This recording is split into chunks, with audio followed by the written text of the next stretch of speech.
I'm joined today by Dr. Hugh Sealy, who is professor in the Department of Public Health and Preventive Medicine at St. George's University. It's so great to speak to you. You know, when we talk about climate change and sea level rise, it's often sort of considered this problem that's somewhere out there in the future, and we still have plenty of time to make sure there are no negative repercussions from it. But in Grenada, this is already an issue, and it's not just Grenada. I mean, there are a number of island nations around the world that are really experiencing the negative effects of climate change. Talk to us first generally about that.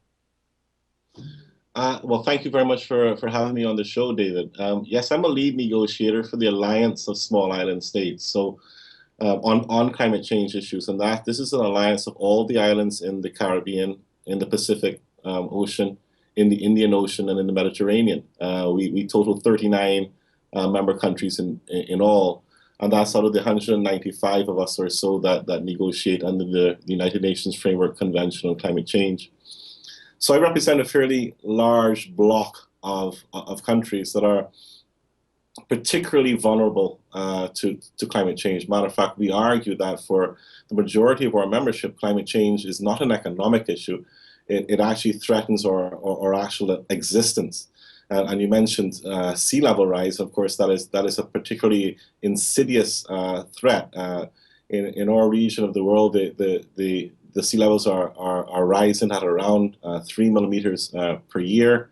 That may not sound like much, but when you add that up over decades, it will just consume all of our low-lying infrastructure.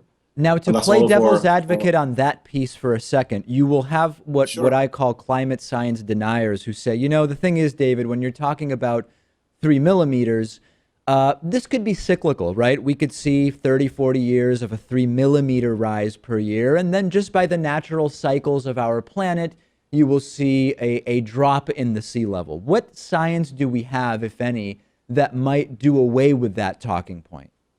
Well, the latest report of the Intergovernmental Panel on Climate Change, the IPCC, which is this group of hundreds of scientists that do, yes, represent governments. So, yes, there is some politics in there.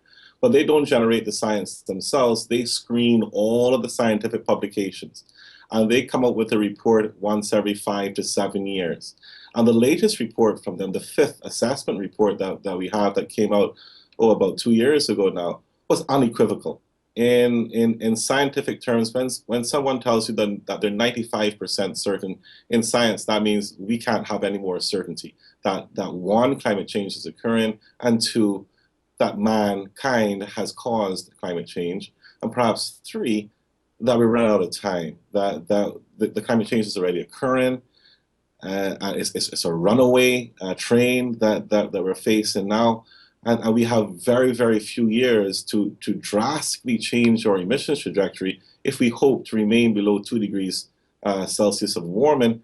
And as small islands, we said that even 2 degrees was too much. And we've asked for to limit warming to 1.5 degrees above pre-industrial times. And that was a success that we got in Paris in 2015. Yeah, so as far as that goes, I mean, when my audience hears you say, well, you know, two degrees Celsius was too much, so we insisted on 1.5 and we got it. Whatever sort of target point is put out there, what really matters is what the policy is that will help us to achieve that, right? And there's this idea that it may already be too late. I mean, what's the degree to which activities on our planet would need to change in order to achieve that? We're running out of time. The latest science that we have says that we have a very, very limited carbon budget, if any carbon budget left at all, to remain below 1.5 degrees Celsius. So I'm being realistic and recognizing that to achieve this 1.5 degree goal will require a Herculean effort on the part of all nations. This is like a global Marshall Plan that we're asking for as small islands. And we recognize that. And it's going to be very, very hard to turn around a fossil fuel world and make that transition in our energy sectors. But we have to do it. In the Solomon Islands, there are already 5 islands that since 1947 have gone completely underwater. There are a number of tourist islands off the coast of Thailand that have had to suspend tourist activity because of sea level Yes. rise and the impact that it's had on coral reefs. Is your sense that in the next 50 years, it's just inevitable that there are going to be some parts of the world that used to be places of business, places of tourism, that will have to be abandoned by the human race? Yes. I think that's now inevitable. I think that we have locked ourselves into at least 1 meter of sea level rise in US terms. That's a little bit over 3 feet. That's inevitable. That will occur no matter what we do from here on in. So when I speak to our ministers of finance and planners in our small island governments, I tell them we have to recognize that, and we're going to have to move vulnerable infrastructure and people away from our coastlines, and some areas will no longer be viable settlements. What I'm trying to do is save the islands and themselves, recognizing that we're already going to lose parts. That's the unfortunate thing. And I've built a home myself on the coastline here in Grenada, and I wonder whether I'll be able to pass it on to my children. Hmm.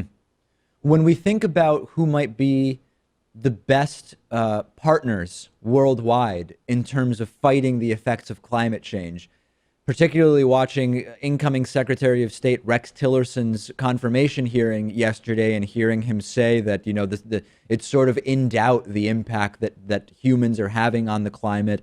My sense is that the Trump administration in the US is not going to be one of the key players in curbing climate change and emissions. Who are the key players in your mind that are the real strategic partners over the next 10 years? Is China one of them? Is India another? Well, I think that the US and China are the two elephants in the room. I think that without the US-China agreement pre to Paris, we would not have gotten the Paris Agreement. And that was a fundamental, that the US and China had agreed themselves Mm. on emissions trajectories that they were going to follow. And that made the Paris Agreement tenable.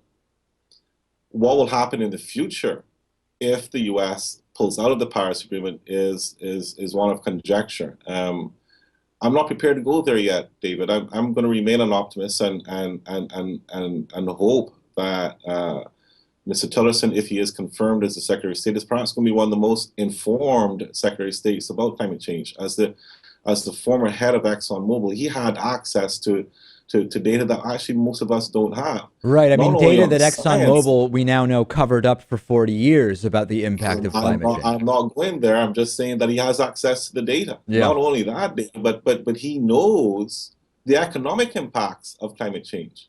Right. Not only what it will cost to avert the climate change and adapt to climate change, but also the impacts it will have on existing industries that rely on fossil fuels. So he's actually perfectly placed to help us make that transition. So I'm in a wait and see mode. I can say to you with again optimism that the Paris Agreement cannot be stopped. All the world has signed on to the Paris Agreement, including the United States. If the United States wishes to withdraw, and that would be extremely unfortunate, then what that would mean was that the United States would go to the sidelines again, because it was on the sidelines with the Kyoto Protocol. If the United States goes to the sidelines again, the game or push will continue.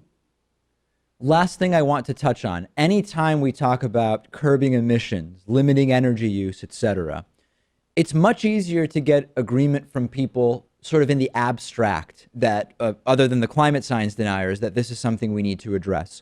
But when the rubber meets the road and you say, here is how everybody's day-to-day energy consumption would have to change for us to achieve what we need to achieve or what we're looking to achieve, it's much harder to get buy-in from people who are very comfortable based on the benefits and luxuries that fossil fuels bring to us. What's the best way to have that conversation with people to explain the urgency of this? That's an excellent question, and it's one I've struggled with here at St. George's University. We are an American university here in Grenada. I teach American students public health.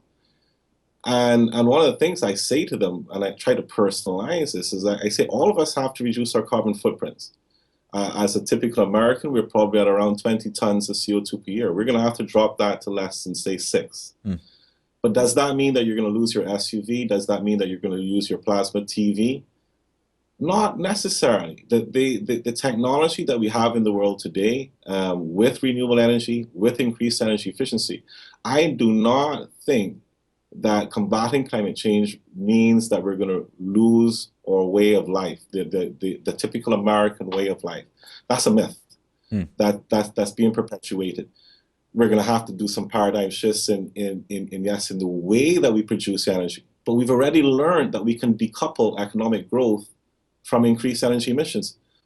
The United States has actually proven that in the last year. So again, I remain optimistic that if we bring technology to bear, if we have the political will to transform our energy industries, and there will be some that lose.